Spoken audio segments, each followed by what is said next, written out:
Olá, meus caros, bem-vindos aqui de volta ao nosso canal. No vídeo de hoje a gente vai falar um pouco a respeito das revoltas que ocorreram ao longo do período regencial no Brasil. Vamos falar sobre a cabanagem, a balaiada, sabinada, a revolta dos malês, as rusgas cuiabanas e a Revolução Farroupilha. Essas revoltas elas eclodiram no Brasil entre 1835 e 1840, na segunda metade então da década de 1830, ao longo do período regencial, por razões que são políticas, de posicionamentos políticos, em decorrência de determinados posicionamentos políticos, e razões que também são sociais. Do ponto de vista político, a gente tem que entender que essas revoltas elas emergem no Brasil em função daquelas distinções que a gente veio falando no nosso último vídeo, daqueles posicionamentos políticos divergentes entre as elites locais, considerando interesses políticos de grupo e considerando também aspirações políticas individuais de cada sujeito histórico em atuação naquele momento.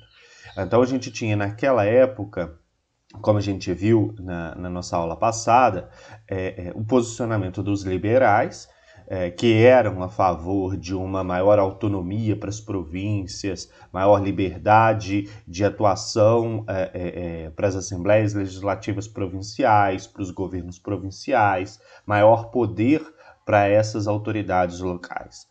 E dentro desses liberais que defendiam maior autonomia política, a gente tem também aqueles que são liberais mais radicais, que têm uma tendência, que têm até mesmo um discurso um pouco, bebem um pouco no discurso republicano, são contrários à ideia de monarquia. Embora a maior parte dos liberais, eles defendam a monarquia, mas defendem uma monarquia constitucional, com poderes limitados e com maior princípio federativo, ou seja, com maior princípio de autonomia para as províncias. Do outro lado, eu tenho um grupo conservador, que é um grupo que defende a maior centralização do poder nas mãos da Assembleia Geral no Rio de Janeiro, defende a manutenção do poder moderador, e dentro desse grupo de conservadores, eu tenho aqueles que são os monarquistas constitucionais, que defendem a submissão do monarca a uma constituição, e a gente tem aqueles que defendem, de fato, o exercício do poder moderador, a atuação mais centralizada nas mãos dessa monarquia e amplos poderes para a Assembleia Geral no Rio de Janeiro.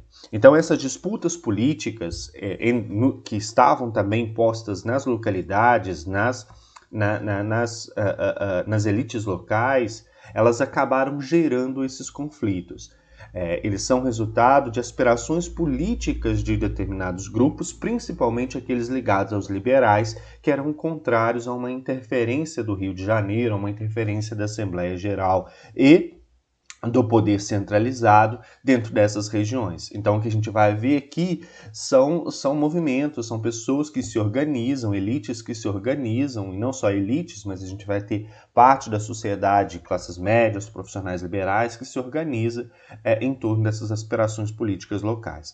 Por outro lado, a gente tem também as questões, ou em paralelo a isso, a gente tem as questões sociais, que movimentam a maior parte da população, aquelas pessoas que são homens pobres livres, ex-escravos alforriados, profissionais liberais, que também vão ingressar nesses movimentos ou que vão promover seus próprios movimentos em prol de melhorias nas condições de vida. Então a gente tem tanto as razões políticas para esses eventos quanto as razões sociais. Em alguns casos, a gente vai perceber que no mesmo movimento, as duas reivindicações elas aparecem, tanto as questões políticas de maior autonomia, quanto as questões de reivindicação de melhoria de condição de vida.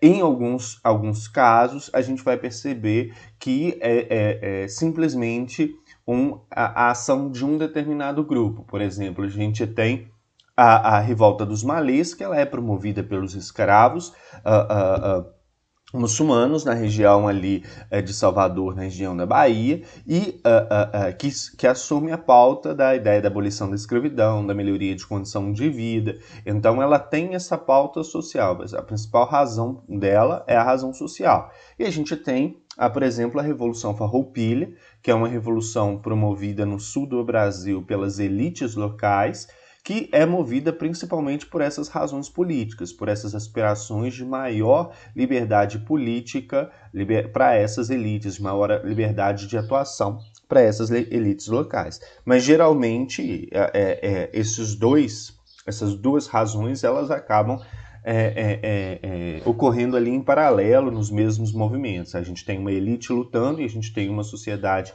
geral lutando e por questões que eles são muito próprias. Vamos começar falando aqui da cabanagem. A cabanagem é um desses movimentos em que a gente consegue perceber a união dessas duas aspirações, tanto da política quanto da aspiração social. Ela começa em 1835 por uma manifestação política de grandes fazendeiros locais, das elites locais, de sujeitos que eram ligados aos ideais liberais, ideais de maior autonomia para a província do Grão-Pará. Vou pegar aqui só para que vocês vejam o mapa. A cabanagem ela ocorre justamente nesse período, nessa região aqui, que é a região ao norte do Brasil, a província do Grão-Pará. O foco dela é Belém, que era a capital do Grão-Pará, da província do Grão-Pará. Dentro dessa região há uma movimentação de elites locais que se mostravam insatisfeitas com a grande interferência que a Assembleia Geral, que o Rio de Janeiro, que era o coração do Estado brasileiro, o coração do Império Brasileiro, era ali que estava o poder, ali que era a capital. Então é uma manifestação contra as interferências da capital, da Assembleia Geral, na administração local, inclusive com a questão da nomeação do presidente de província, no que seria o governador dessa província. Então, nesse sentido, a cabanagem ela se inicia como uma revolta das elites, que tem por trás essa insatisfação com a interferência do Rio de Janeiro nas questões e na política local. Só que quando esses grandes fazendeiros, essas elites, elas começam a se movimentar, isso acaba atraindo uma grande parte da sociedade que sofria com problemas sociais, que sofria com falta de alimentos, sofria com recrutamento forçado para as milícias, para compor um grupo armado dentro desses estados, sofriam com a falta de moradia, sofriam com péssimas condições de vida. E esses indivíduos eram negros alforriados, índios, mestiços, que é o que a gente chama de cabanos. Então a cabanagem ela contou tanto com a participação de uma elite quanto com a participação de classes inferiores, de classes mais baixas.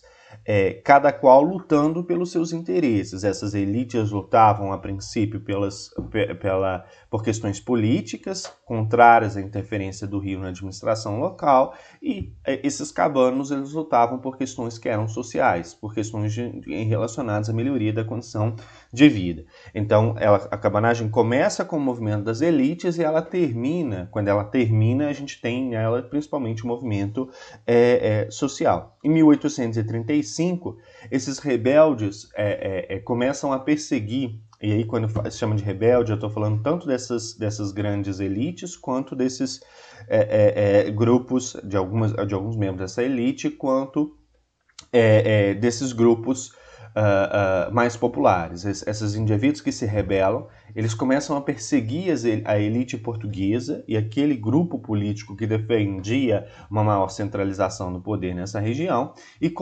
expulsar esses indivíduos de dentro da província do Grão-Pará. E ocupam então a cidade de Belém, executam em 1835, então eles executam o presidente da província e decretam a independência do Pará e mantém o controle dessa província por um ano. Quando eles decretam a independência do Pará, eles fazem com que o Pará se torne como se fosse se torne um país independente.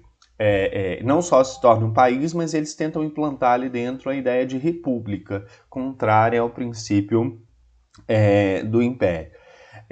Entre as lideranças, a gente tem 3 figuras.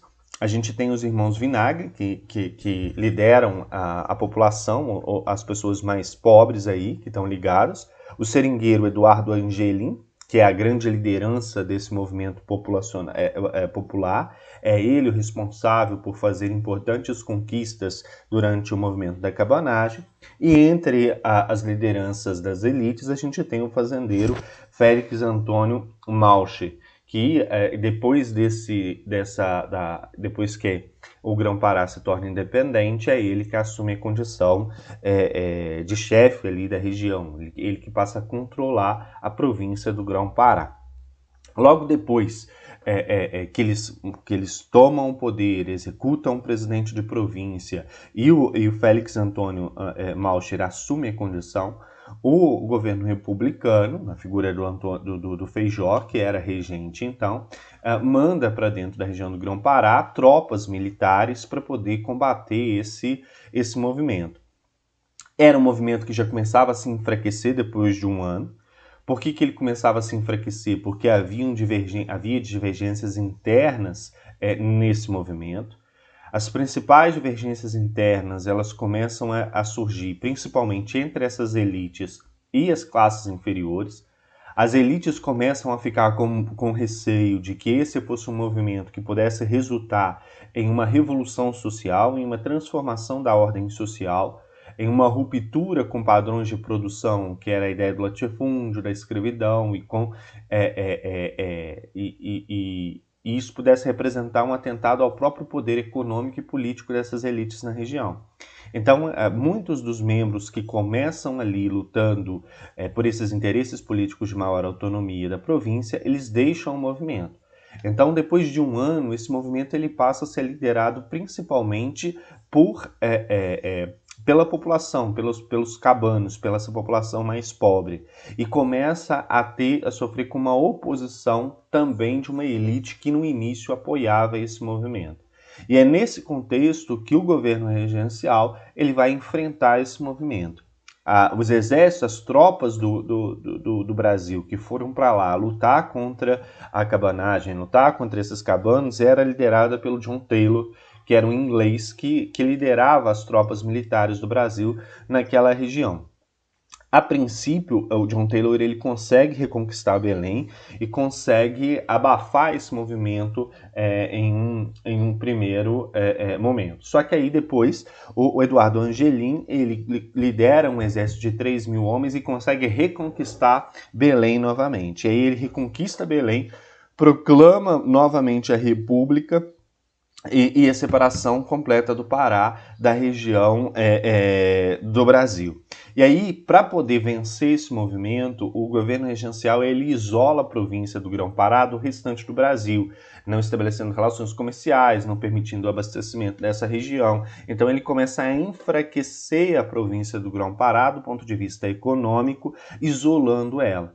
E anos mais tarde, em 1839, as tropas lideradas mais uma vez pelo Taylor conseguem invadir a região do Grão-Pará e tomar essa região. Então o governo ele reconquista o controle do Pará.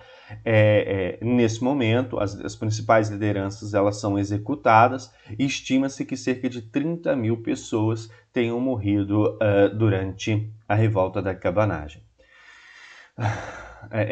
A cabanagem é isso. A próxima que a gente vai ver agora é a balaiada, correto? A gente sai então aqui do Grão-Pará e agora a gente vai aqui rumo à região do Ceará, Piauí, aqui a região do Maranhão.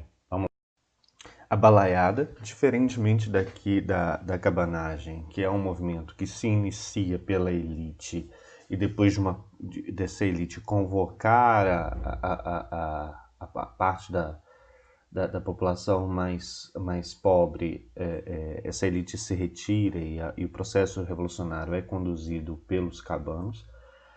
A balaiada ela já se inicia como um movimento desencadeado por pequenos artesãos, pessoas pessoas pobres, homens pobres livres, que se revoltam contra as péssimas condições de vida que vivenciavam na região do Maranhão. É logicamente que há, de certa forma, uma certa inspiração no movimento que começou ali na região do Grão-Pará. Eles acabam tendo notícia, essas notícias circulam, e isso acaba, logicamente, instigando ainda mais esse movimento.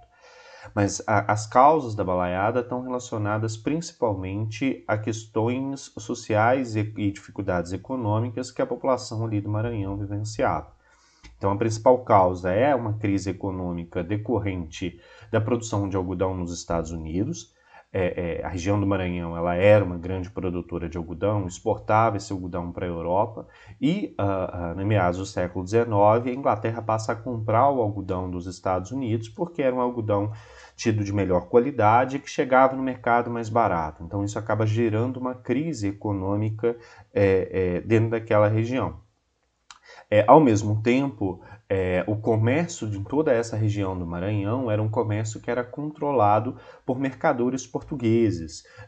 Embora o Brasil já fosse livre, alguns mercadores de origem portuguesa continuavam atuando dentro do Brasil e controlavam o comércio nessa região aqui, Nordeste.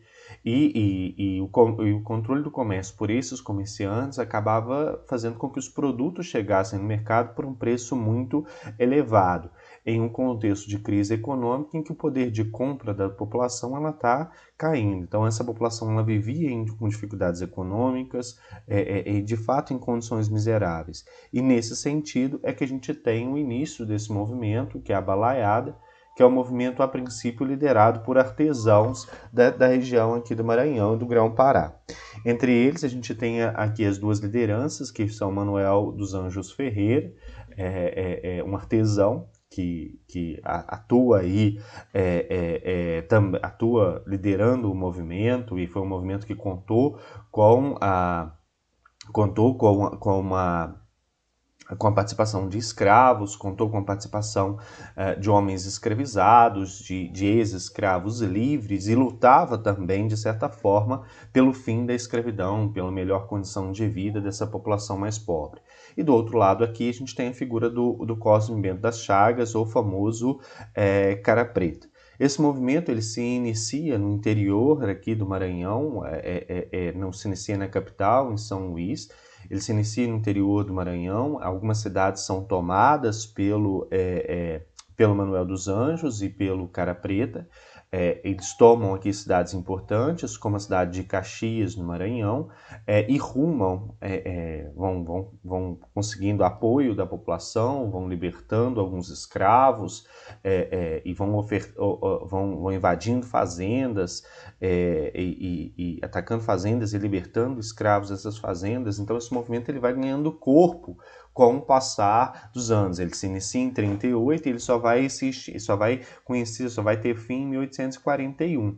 Mas é um movimento que ele atemorizava muito as elites locais, atemorizava muito as elites existentes ali na região do Maranhão, porque ele trabalhava com essa ideia de libertar os escravos. E os escravos eram a grande força de trabalho, a grande força da riqueza. Eram eles que geravam essa riqueza para essas elites locais. Então há esse processo aí de libertação, né? Essa atuação é uma revolta que vai aqui caminhando rumo mais ao sul, aqui a região de Piauí.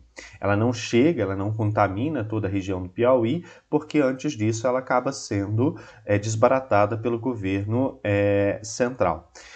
Como a gente tem aqui a atuação desses indivíduos que vão libertando escravos e invadindo fazendas e libertando escravos, a gente tem a formação de vários quilombos a partir desse movimento, porque ele acaba libertando escravos, os escravos fogem, vão se abrigar em algumas regiões e formar comunidades quilombolas. Quando o Cara Preta, em 1838, toma a cidade de Caxias, ele apresenta uma pauta política, ele escreve um documento, ele apresenta um documento em que ele exigia do governo a substituição do governador do Maranhão a expulsão dos comerciantes portugueses da região, que eram compreendidos como pessoas que também eram responsáveis pelas condições miseráveis de vida da população, e existe também o fim da escravidão, o que o governo não acata em nenhum momento. Então, como resultado desse movimento, a gente tem formação de vários quilombos, e essa crescente luta por melhores condições de vida e pelo fim da escravidão naquela região. Com o fim do movimento, vários revoltosos foram anistiados, principalmente aqueles que tinham relações mais próximas com as elites locais. O Cosme, o Cara Preta, por ser essa liderança do movimento, ele foi enforcado, e os negros que estavam com ele, que foram pegos, que foram aprisionados, foram reconduzidos ao processo da escravidão. Ao mesmo tempo em que a gente tem a balaiada na região aqui do Maranhão, nesse mesmo tempo, esse mesmo período, está ocorrendo aqui na região de Salvador o processo que nós chamamos de sabinada. Repare que aqui a gente tem no mapinha. Eu não preparei um slide a respeito da sabinada. A sabinada muitas das vezes não aparece nem registrada em livros didáticos. A sabinada, ela é um movimento que ela ocorre principalmente por questões que são questões militares. Ela ocorre aqui em Salvador. Ela movimentou a princípio. Logicamente que depois ela acaba contaminando também parcela significativa da população, principalmente da população mais pobre ou das classes médias, dos profissionais liberais dessa região. Mas ela começa com um movimento liderado pelas tropas militares. É um movimento de indivíduos que se revoltaram, a princípio, com uma possibilidade de que alguns soldados dessa região fossem convocados pelo Rio de Janeiro, fossem convocadas pela Assembleia Geral para lutar contra a revolta farroupilha que estava acontecendo lá no sul do Brasil. A Revolução Farroupilha, conforme a gente vai ver, ela tinha aspirações liberais, ela era contra essa centralização do poder, defendia a afirmação de um governo próprio para a região do Rio Grande do Sul e região de Santa Catarina. A gente vai falar que eles chegam a criar, inclusive, a República Rio-Grandense e tal. Então havia aqui um certo diálogo entre os interesses de parte da elite da região de Salvador e parte desse grupo militar. Havia uma convergência de interesses com aquilo que acontecia dentro da Farroupilha, ou seja, eles gostavam da Farroupilha, eles admiravam aquilo que estava sendo feito lá e tinham receio de serem convocados para ir lutar naquela região. E ao mesmo tempo se recusavam a aceitar a autoridade do governador da Bahia, que tinha sido então indicado pela Assembleia Legislativa. Então é um movimento que ele começa por essa ala militar e começa por essa elite e ganha o nome de Sabinada porque ele é convocado por um médico e jornalista chamado Francisco Sabino. O Francisco Sabino ele era dono de um jornal, o Novo Diário da Bahia, e constantemente ele escrevia nesse jornal uma série de artigos, uma série de textos que apontavam para essa possibilidade de convocatória desses militares para lutar contra a Farroupilha e falava a respeito da necessidade de um movimento que lutasse por ideais parecidos com aqueles que estavam movimentando a Revolução Farroupilha no sul do Brasil. Então, nesse sentido, esses militares, junto com as elites locais, eles se movimentam e tomam Salvador e declaram a Bahia independente, declaram a região da Bahia um país independente do Brasil, a separação da Bahia, e declaram que a Bahia assim permaneceria até o momento em que Dom Pedro II assumisse o trono e voltasse à condição de imperador. O governo do Rio de Janeiro, o governo central, o governo regencial, para reagir a essa revolta, ele envia tropas militares do Rio de Janeiro para a região de Salvador para lutar contra esses revoltosos. A princípio, quando esse movimento, a Sabinada, ela começa, a gente tem aqui um apoio por parte das elites, dos senhores de engenho dessa região, a esse movimento, porque eram indivíduos que também tinham essas aspirações de maior autonomia política. Só que quando esse movimento ele começa a ganhar força, quando a Sabinada começa a ganhar força, alguns insurreitos, alguns revolucionários, eles começam a falar na ideia de libertar escravos para que esses escravos lutassem juntos, junto com eles contra o governo. Então, para compor um exército, eles tentavam contar com o apoio dos escravos e, para armar esses escravos, eles ofereciam uma alforria a esses escravos. Essa movimentação em torno do armamento dos escravos e da possibilidade dos escravos participarem desse movimento e se tornarem alforriados, ela acaba gerando uma insatisfação por parte dessa elite. Então, esses senhores de engenho começam a se distanciar do movimento e se aliar às tropas do Rio de Janeiro. Por quê? Porque eles não queriam que essa revolta ela resultasse em uma transformação social. Então, quando as tropas do Rio de Janeiro saem para lutar contra esse movimento em 39, se eu não me engano, em 1839, há uma aliança desses senhores de engenho a essas tropas, porque esses senhores tinham medo de que pudesse ocorrer aqui uma revolução social e eles pudessem perder de fato o poder ali dentro daquela região. Então, no início de 38, desculpa, eu tinha falado que era 39, mas é no início de 38, a Sabinada acontece antes mesmo da balaiada, no final no início de 38, em março de 38, as tropas do Rio de Janeiro chegam a essa região e chegam à região do Salvador e conseguem vencer esse movimento dos sabinos que estavam aqui, conseguem prender as lideranças e reconduzir alguns escravos que já tinham sido libertos à escravidão, prender cerca de 3 mil pessoas e expulsam de dentro daquela região o médico e jornalista Francisco Sabino. Ele é expulso da região da Bahia, correto?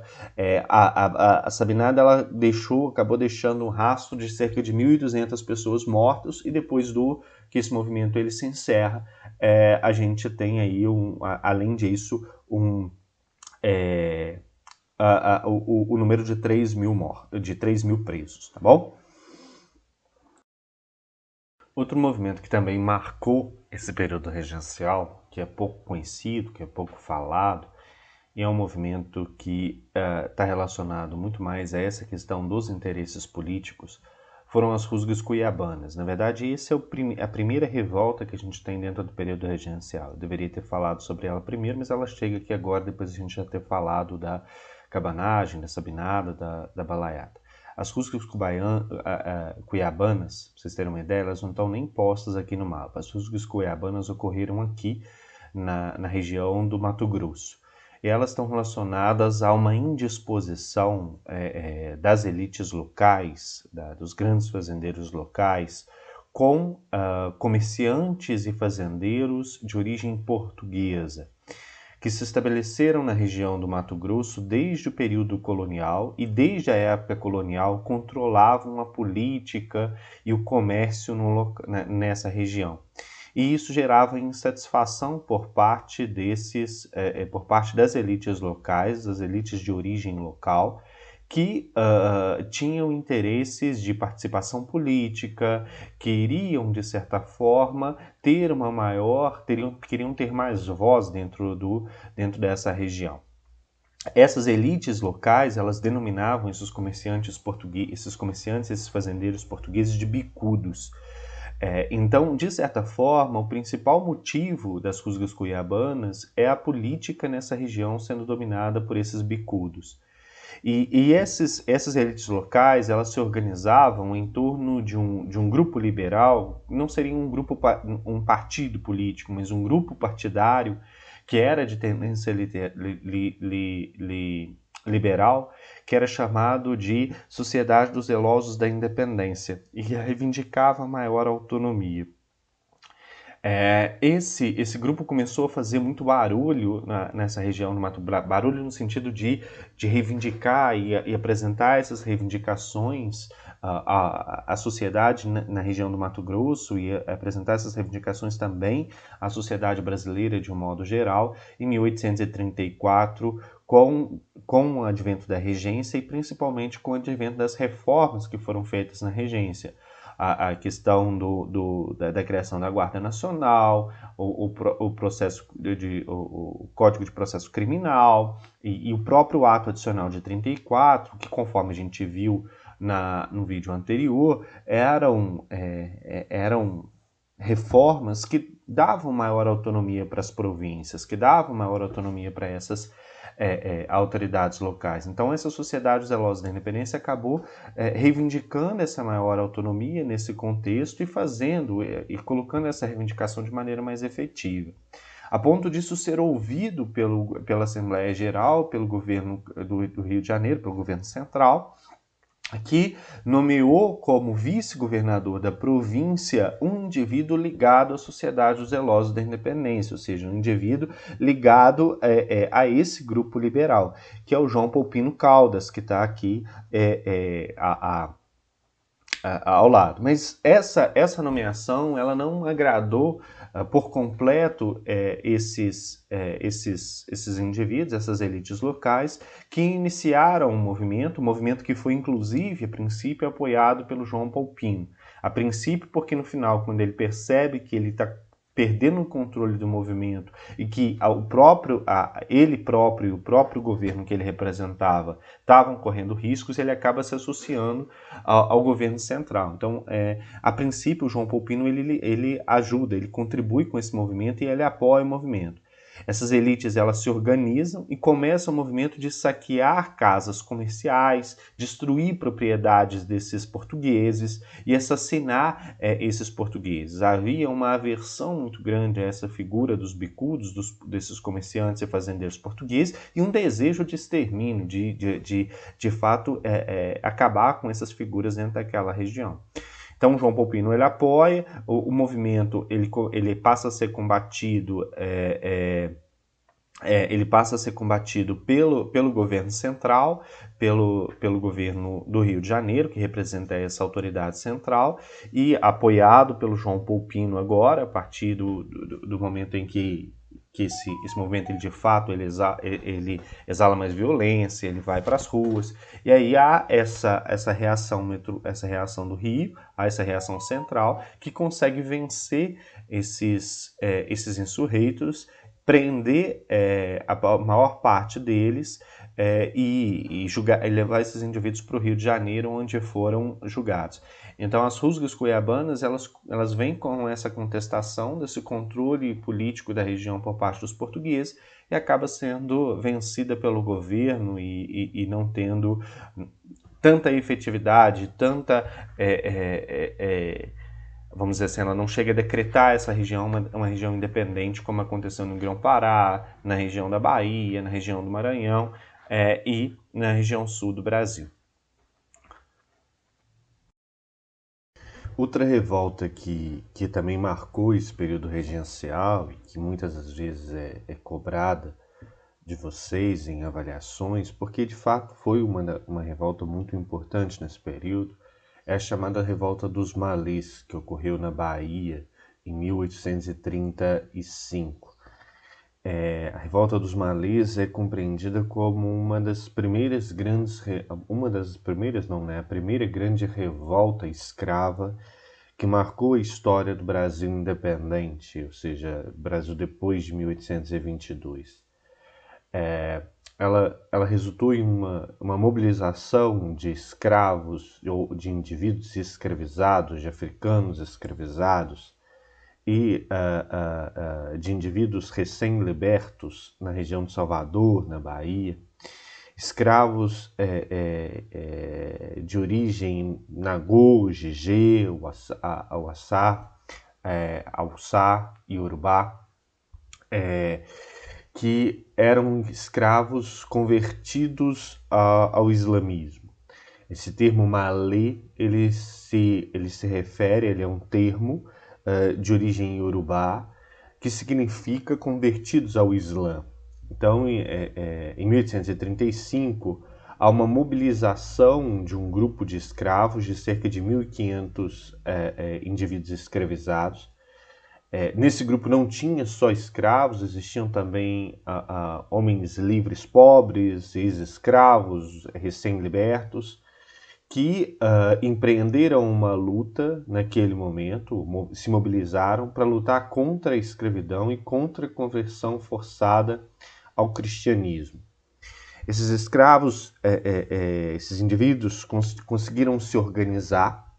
A gente precisa ter em mente que esse grupo específico, principalmente aqueles ligados ao Islã, porque na Revolta dos Malis não participaram só escravos islâmicos, a gente tem escravos que professam outras fés, então ela não é uma revolta exclusiva de escravos islâmicos, ela é promovida principalmente por esse grupo de escravos de origem iorubá e que professam o islamismo, que tinham o princípio da fé islâmica, mas a gente vai ter também outros indivíduos de outras profissões de fé, de outras crenças, que também participam desse movimento. E o fato de ser uma revolta de escravos islâmicos não quer dizer que todos os escravos muçulmanos da Bahia participaram desse movimento. Ela foi promovida principalmente por escravos muçulmanos, mas nem todos os escravos muçulmanos participaram. E nem a revolta tem só escravos muçulmanos. Existem pessoas que professam outra fé e que lutam por questões que lhes são questões próprias, aquilo que a gente viu anteriormente, ou seja, por questões que estão relacionadas às más condições de vida, e aqui principalmente empreender uma luta contra a escravidão e contra tudo que o cativeiro trazia com esses homens. É importante a gente destacar que esses escravos malês que se mobilizam em 1835, eles têm uma facilidade no que tange a mobilização por dois motivos. Primeiro, porque eram escravos que dominavam a escrita, a leitura e a escrita em árabe. Por que eles dominam a leitura e a escrita em árabe? Justamente por professar a fé islâmica. Para que eles lessem o Corão e pudessem, o Corão, que é o livro religioso do Islã, e pudessem praticar a fé, eles tinham que saber a língua árabe, porque o Corão, por regras do islamismo, ele deve ser escrito e lido em árabe. Então, nesse sentido, esses muçulmanos eles tinham o domínio da leitura e da escrita, de um código comunicativo que permitia a eles se mobilizarem, permitia a eles trocar mensagens, e muitas das vezes mensagens que não conseguiam ser decodificadas pela sociedade baiana daquele período. Esse é um fator, o domínio da leitura e da escrita, que ajuda no processo de mobilização, no processo de circulação de informações. Outro fator que também ajuda nesse processo de mobilização é que a Bahia do século XIX, a Bahia, Salvador, da década de 1830, é uma região que contava com muitos escravos de ganho. O que são escravos de ganho? São escravos que têm os seus senhores, que muitas das vezes até moram em áreas rurais, moram em fazendas, mas que vão para as cidades, conforme vocês podem ver aqui, nessa imagem, eles vão para as cidades vender frutas, vender quitutes, vender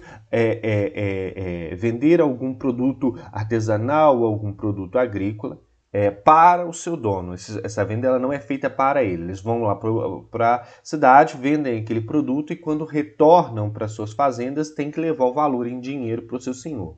Ou então, são escravos que vão para esses centros urbanos para poder executar algum serviço que o dono dele mandou. Então, o escravo de ganho é esse escravo que circula, que sai da fazenda e circula no meio urbano. Essa possibilidade que esses escravos têm de circular, de interagir, e a quantidade de escravos que circulam e se interagem nesse meio urbano facilita também essa mobilização, porque eles percebem, eles começam a perceber que todos eles estavam submetidos à mesma condição de inferiorização dentro dessa sociedade, que todos eles sofriam com as questões relacionadas ao cativeiro, aos maus tratos, e o fato de se identificarem em torno ou dessas questões que lhe eram comuns, ou seja, do cativeiro, da escravidão em si, ou também em torno da ideia da religião, a maior parte que se mobiliza são escravos de origem muçulmana, facilita a mobilização. Então eles encontram nesse meio causas comuns para poder lutar. Então eles se articulam para poder fazer esse movimento em prol de uma luta contra a escravidão e contra a conversão forçada ao islamismo. E se mobilizam para fazer essa revolta em janeiro de 1835. Só que antes deles fazerem esse movimento, antes desse movimento emergir, uma escrava liberta, por questões pessoais, por interesses pessoais, interesses de ganho pessoal, ela acaba delatando o movimento às autoridades, indo lá e sendo o famoso dedo duro, falando, olha, eles estão se mobilizando, vão fazer uma revolta e têm esses interesses. E o fato deles terem sido delatados antes do movimento eclodir tirou o caráter surpresa desse movimento e permitiu que as autoridades se articulassem para combater esses insurreitos, esses revoltosos. Mas mesmo com a delação, o movimento ele acaba existindo, ele se efetiva no dia 25 de janeiro de 1835, e não dá certo, ele acaba sendo sufocado nesse meio urbano. Há uma movimentação desses escravos para a área rural da Bahia, na tentativa de lutar em torno dos seus interesses e contra o cativeiro, contra a escravidão, e atacando algumas fazendas. E aí há uma mobilização também desses senhores, desses fazendeiros, para poder barrar esse movimento, porque ele poderia significar uma revolta social e uma transformação da ordem social naquela região. E aí então esse movimento ele é sufocado, ele é vencido pelas autoridades locais, não só pelo exército, mas também pela mobilização desses senhores contra a luta desses escravos. A maior parte dos insurreitos, escravos ou libertos, são julgados, punidos de forma extremamente rigorosa, açoitados, e alguns deles são deportados de volta para a África ou para outras regiões dentro do Brasil. E assim se encerra a revolta dos malês na Bahia. Embora ela tenha sido uma revolta que ela não se efetivou, não deu certo, ela é compreendida como de extrema importância, porque ela é um momento de luta desses escravos contra as condições dos escravos e das pessoas que tinham já passado pelo cativeiro ou que viviam em péssimas condições de vida naquele momento, contra a instituição escravidão dentro do Brasil. Então ela é uma luta é uma revolta de extrema importância nesse período. Se a revolta dos malês ela é uma revolta promovida pelos escravos, se a gente pega o Nordeste é marcado por revoltas que são revoltas que mexem com a base da sociedade, a cabanagem, a sabinada, a balaiada e a revolta dos malês são revoltas que, de certa forma, elas dialogam com os anseios dessa sociedade mais pobre, com as necessidades dessa sociedade mais pobre. No sul do Brasil, acontece uma revolta que ela mobiliza a elite, que é a famosa revolta farroupilha. E aí eu já vou fazer uma diferenciação aqui. A Revolução Farroupilha, ela aparece com destaque nos livros didáticos, ela aparece com destaque na história do Brasil, ela aparece com destaque no cinema. Há um certo desejo no Sul de exaltar a figura do Farrapo, a figura de Bento Gonçalves como heróis. Por quê? Porque essa revolta que ela é promovida no Sul, ela é promovida por uma elite que construía, que escrevia a história, vamos dizer assim, ou seja, escrevia no fato de pegar a caneta e escrever de fato. Portanto, ela acaba sendo exaltada por ter sido promovida pela elite e a história ter sido justamente escrita por essa elite. Já essas revoltas que a gente fala do Nordeste, Cabanada, Revolta dos Malês, a Sabinada, são movimentos que foram promovidos pela parcela mais pobre da sociedade.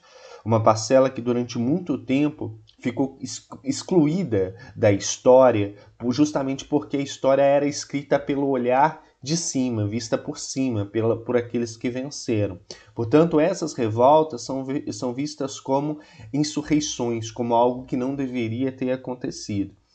E, na verdade, elas se inserem em um desejo de modificação, de melhoria de condições de vida, da mesma forma que a Revolução Farroupilha. Portanto, elas merecem o mesmo destaque que a Revolução Farroupilha, só que não ganharam esse destaque em função da gente ter uma história que ela é escrita pelos vencedores, é escrita por homens brancos, é escrita por uma elite dentro do Brasil. E assim exalta-se movimentos como a Farroupilha e esquece-se ou se dá menos importância a movimentos como a Revolta dos Malês na Bahia de 1835. A Farroupilha, conforme eu disse para vocês, ocorre na região sul do Brasil, diferentemente das outras que a gente estudou, que estão alocadas na região norte e na região nordeste do Brasil.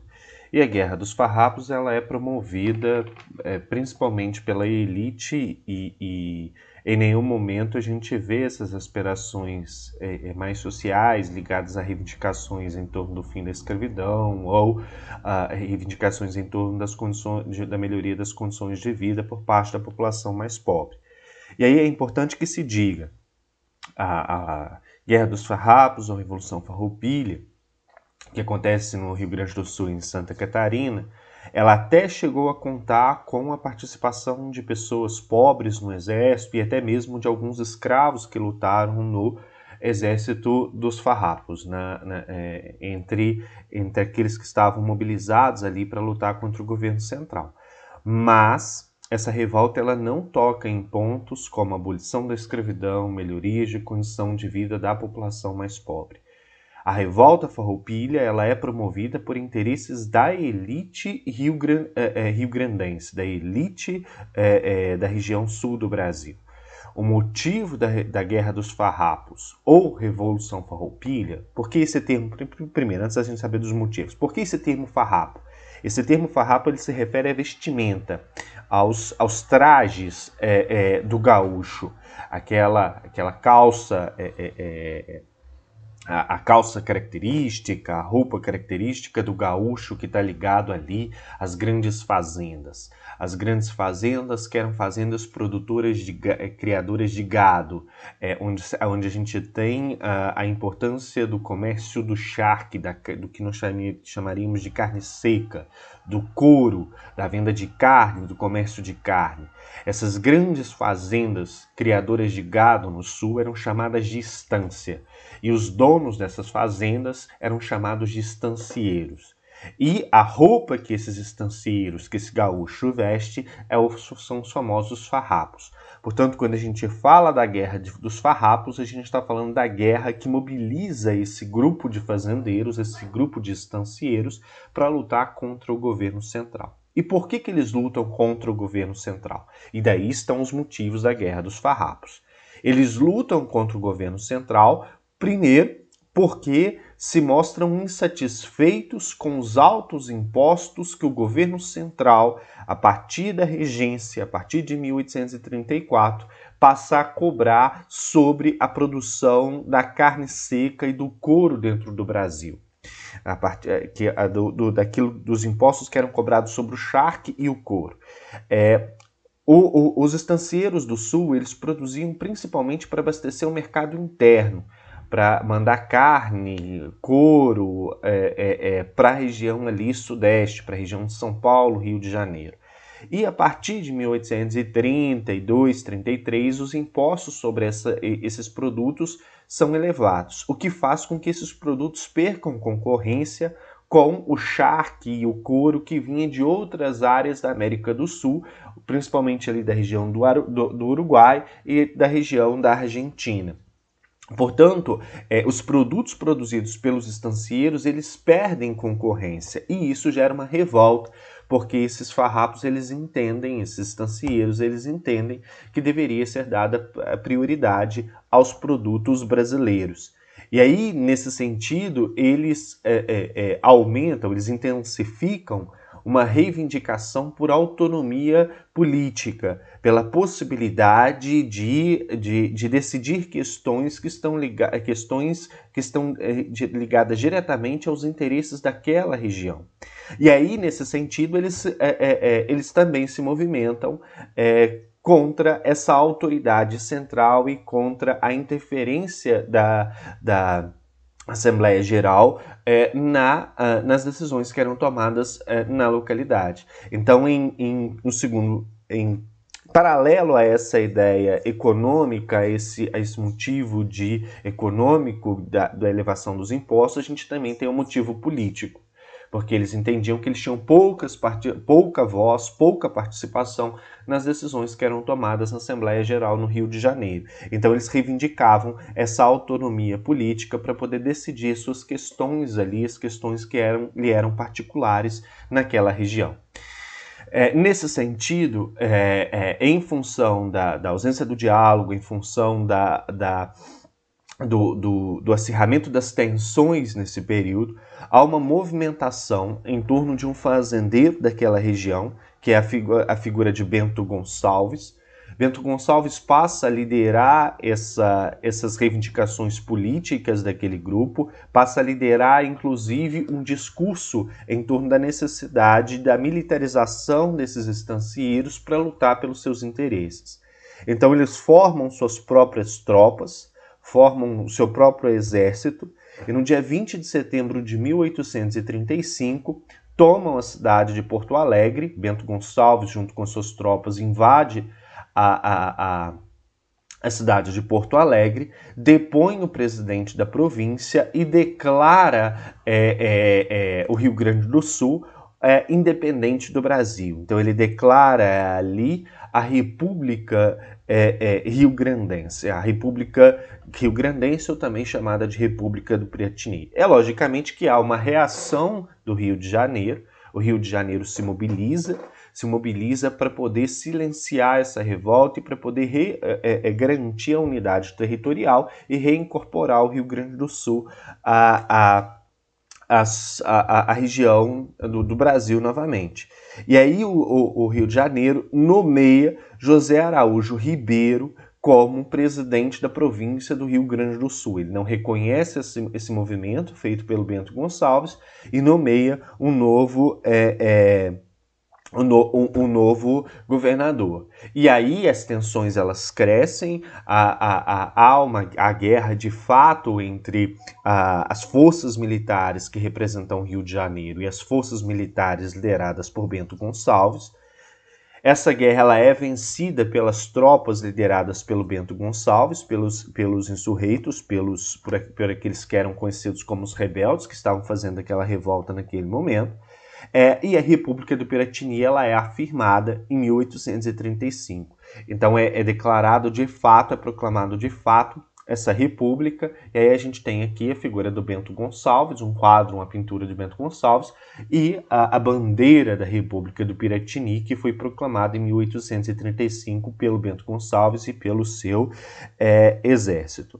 Esse movimento ele ganha força e ele acaba contaminando outros estancieiros. A guerra ela se intensifica porque o Rio de Janeiro não acata essa decisão e continua com o enfrentamento, tentando silenciar esses insurreitos, tentando vencer a batalha e reincorporar o Rio Grande do Sul ao território brasileiro. é a revolta do período regencial que mais tempo durou. Ela durou cerca de 10 anos. Ela começa em 1835 e ela só é controlada, só é vencida pelo governo central em 1845, já durante o segundo reinado. E a gente vai entender daqui a pouco como que isso acontece. Então, essa revolta ela acaba contaminando outros fazendeiros e fazendo com que esse movimento que começa no Rio Grande do Sul se estenda também para a região de Santa Catarina. E aí, na região de Santa Catarina, a gente tem a atuação do exército liderado pelo Giuseppe Garibaldi, que tinha sido uma pessoa que lutou no processo de afirmação do Estado italiano, lutou em algumas guerras ali dentro da região da Itália, no processo de ascensão do Estado-nação italiano, e acabou ficando conhecido nesse meio de insurreições e sendo convidado para vir para a região do Rio Grande do Sul e participar desse movimento. E ao chegar no Rio Grande do Sul, ele conhece a figura de Anita, que era uma mulher que também lutava à frente dos campos, liderava tropas militares, e os dois se conheceram, se casaram, mantiveram uma relação e compuseram uma família e lideraram um exército rumo à expansão da República Rio-Grandense aqui ao norte, conquistando a região de Santa Catarina e proclamando uma outra república no sul, que é a República Juliana. E quando eles proclamam a República Catarinense ou República Juliana, eles afirmam que essa república ela seria um estado confederado à República Rio-Grandense ou República do Piratini.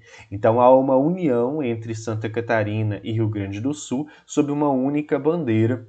E aqui a figura de Anita e Giuseppe Garibaldi. E aí, em 1839, a gente tem a união desses dois, da República Juliana e da República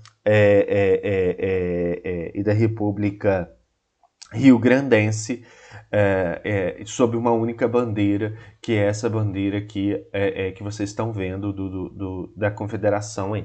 Como que esse movimento ele se encerra? Ele se encerra só depois que Dom Pedro II ascende ao poder. Em 1840 a gente tem um golpe da maioridade que a gente vai falar na próxima aula.